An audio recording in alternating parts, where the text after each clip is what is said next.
Ha! If that didn't make you jump, hopefully these videos will.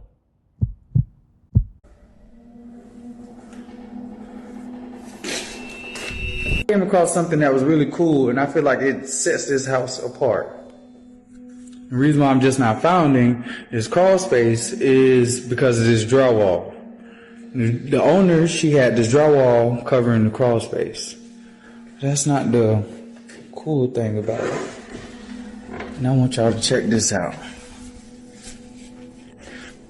So, while I was here, I found this table, and I also found this extra space right here. You have a vent right there.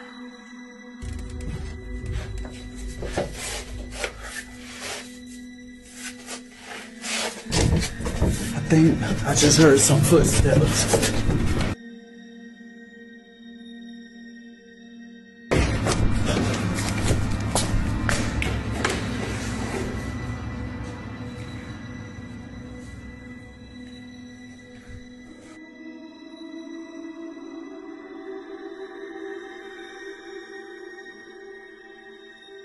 This can't be a squatter.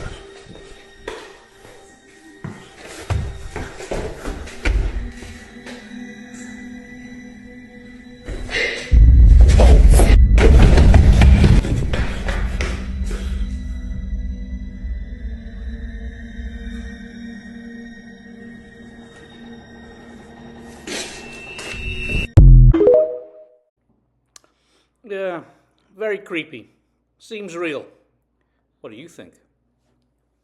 So I'm here at work tonight, and we have workers that come here that work on the railroad. I checked in 5 of them, and the second floor is where they usually go because that's where all the king suites are at. Well, they're all saying, please don't put me in room 205. I'm like, okay, what's wrong with 205? And not one of them would tell me what was wrong with 205. So, how about me and you, all of us, go up to room 205 and see why no one wants to rent that. All right.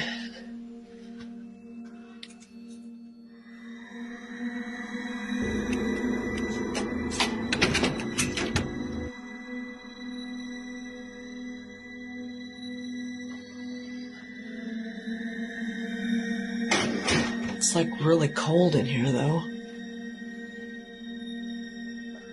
Like really cold.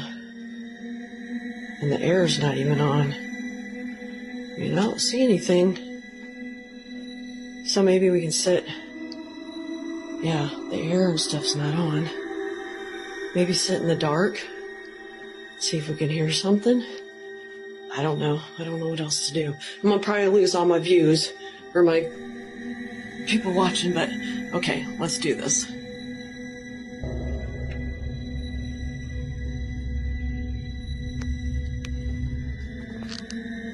Oh God! All right, but no, I'm out.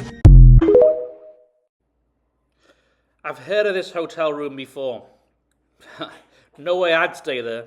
Here is a very terrifying recent creature video. A trail camera was set up in a forest, though the location remains classified. The camera was set up to capture wildlife and such, and the owner never expected to capture something like this.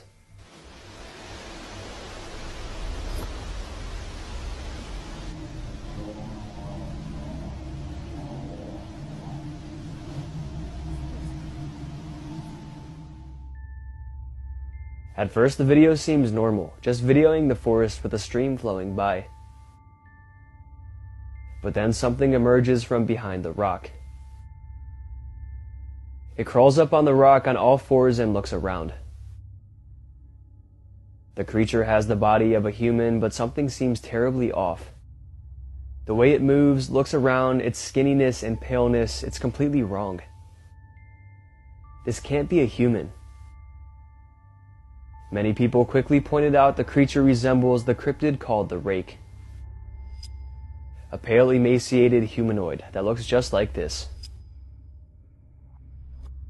The rake is a terrifying cryptid that emerged from internet folklore, particularly through creepypasta stories. Unlike traditional cryptids like Bigfoot or the Mothman, the rake has no deep-rooted historical origins, but has gained a strong presence in modern horror mythology. Despite this, many people claim it's real and claim to have seen it with their own eyes. So, was this the rake caught on camera in the woods this day, or a different creature? I've heard of the rake. Who hasn't? But something about this makes me think it's CGI. What do you think?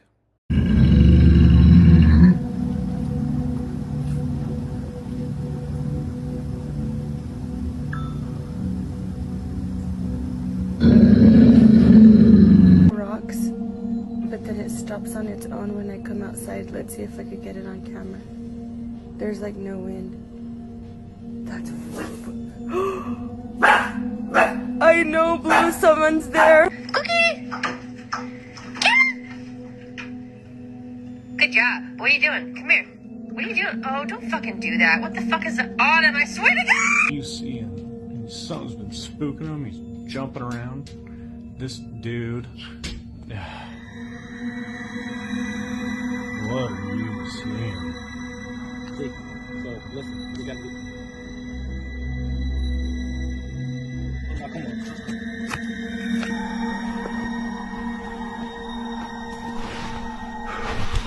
What the hell that is over there?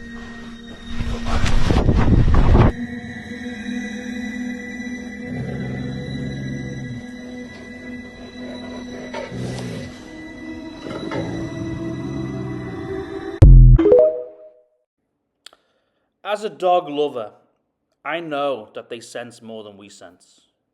In this video, seems like the dogs are onto something. Can't fake that.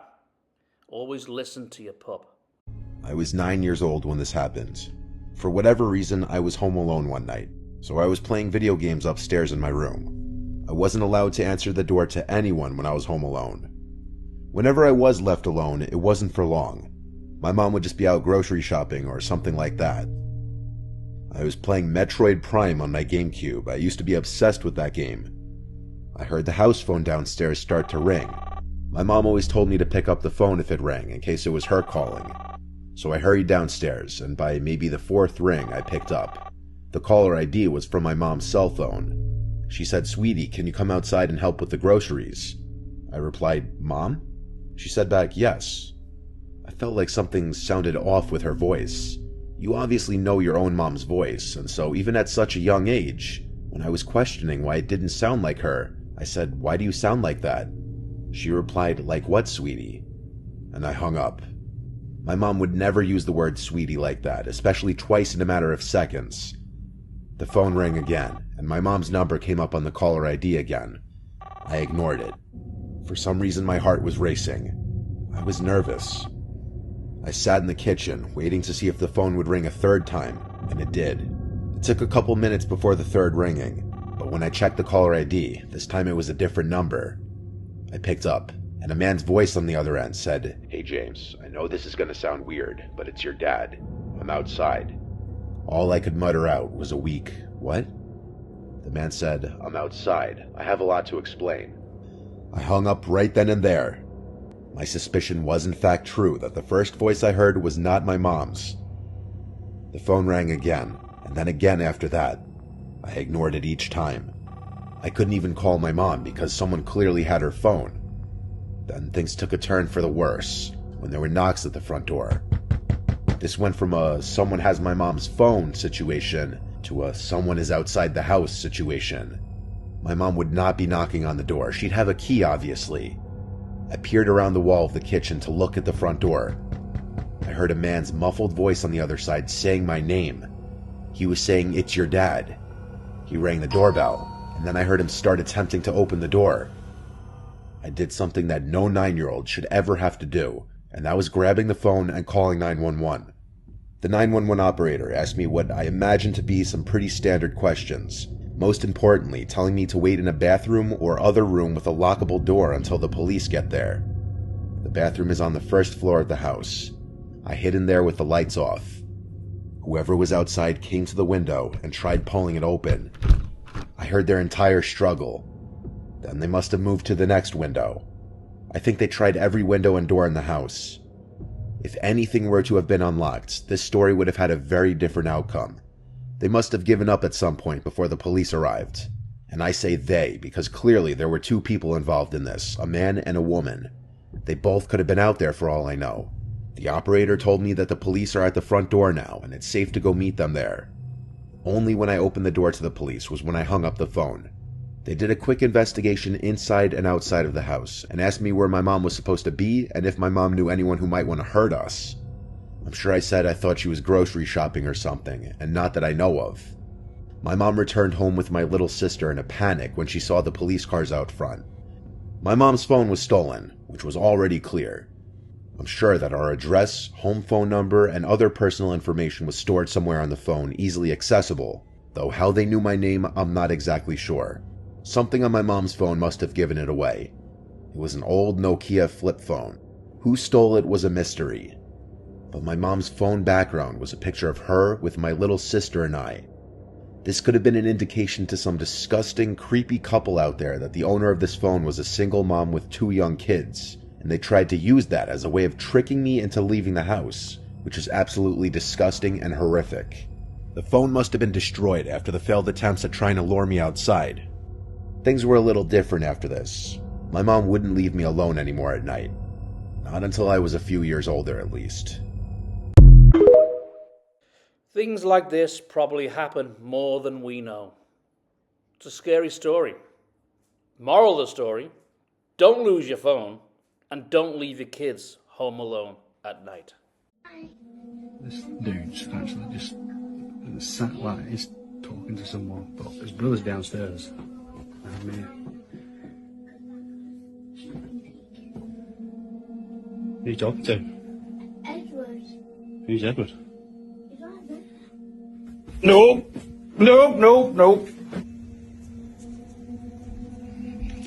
Go into the bathroom, and there's Philip giving me side eye. What up, Philip? Just go into the bathroom, baby. Stop staring at me.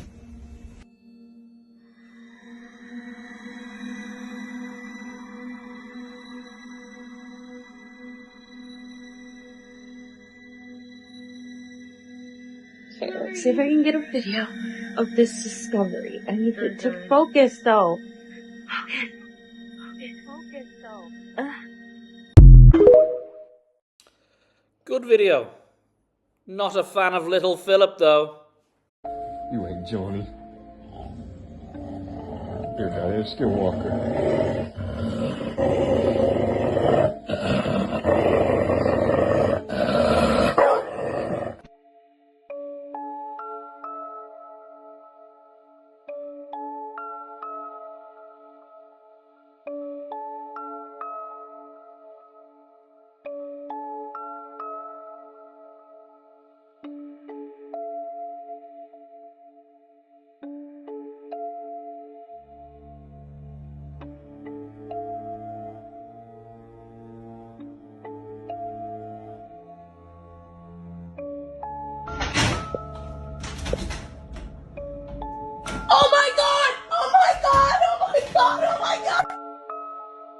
The dogs are ready for bed. It's just a peaceful night here. Getting ready to go to bed myself. What the fuck is that? What? Oh, God! Thanks for watching, guys. Like and subscribe. Ta-da!